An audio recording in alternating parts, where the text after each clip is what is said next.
So here I have different sunscreens in front of me. So whenever a patient asks for a sunscreen, I normally look at the skin type. I see what kind of routine he or she is having, whether he's outdoors all the time, or what kind of a routine they are having, and also probably see how compliant they are. Are they the ones who will reapply their sunscreens regularly, and also look into the affordability part. So these are a few sunscreens which are available. I can say that this one is very good for infants below 2 years of age. So it has basically zinc oxide, titanium dioxide. As I said, it's a physical sunscreen. Physical sunscreen means when you apply this on your skin, it's going to reflect or scatter the UV rays. It's not going to allow it to enter inside. So school going children, infants, all of them, they are supposed to actually put a sunscreen every single day to school, because if they don't, then they are going to have uneven skin tone. They're going to have rashes on their skin on a prolonged duration or exposure to UV light. So it's very important to choose the right sunscreen for children too, and in my opinion, a physical sunscreen is the best. Well, there's another sunscreen here which is actually having a very light tint in it. So it's like a brownish colored cream, which I normally give to clients who are a little on the darker skin type, because it blends with their skin tone. Favorite amongst this entire bunch of sunscreens here is probably this. It's called Photo Protector, and the reason why I like this is because it's completely water-based. It's not at all oily. So in a humid place like ours, however much the brand or the company claim that it's non-oily and non-comedogenic, because of the humidity in our place, we invariably sweat and you can have the sunscreen running all over you.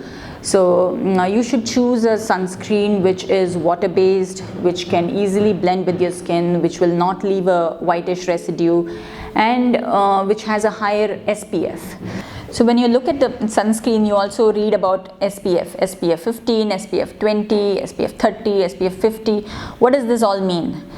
It's a numerical rating system which says how much longer skin covered with sunscreen takes to burn, rather than the unprotected skin which is not applied with sunscreen. So it's basically a numerical rating system which says how much longer skin covered with sunscreen takes to burn, rather than the unprotected skin which is not covered with sunscreen. Any SPF of probably 30 to 50 is good enough for a daily routine. But if you are a sports person, or if you are outdoor all the time, then a little higher SPF is advised. And there are some oral capsules which also can be taken as an oral sunscreen, like vitamin A, C, E, green tea extracts, antioxidants. All these can actually scavenge the free radicals which we were talking about. Because of the UV damage, some free radicals get released in our skin which are actually mutagenic. These antioxidants and these systemic sunscreens, oral sunscreens, they actually scavenge all these free radicals and protect us. So these are good enough, but they have to be also combined with sunscreen usage or topical application. So in a cold area where it snows, or in the as we go higher in altitude, do we have to put sunscreens? This is one of the questions which my clients ask me. They say they're going on a vacation to a place where it's snowing, and do they have to carry their sunscreens? Well, the answer is yes, because snow actually reflects so much more UV rays than on a regular day. So it's very important to put sunscreen even in a snowy area. For that matter, even in a desert, from the sand also, the reflections of UV rays are so much higher, and it's very important to put appropriate sunscreen in all those weathers too. What's this debate between vitamin D synthesis and sunscreen usage? Is it appropriate to recommend sunscreens to everyone? and probably hinder vitamin D synthesis in the skin. Is it so?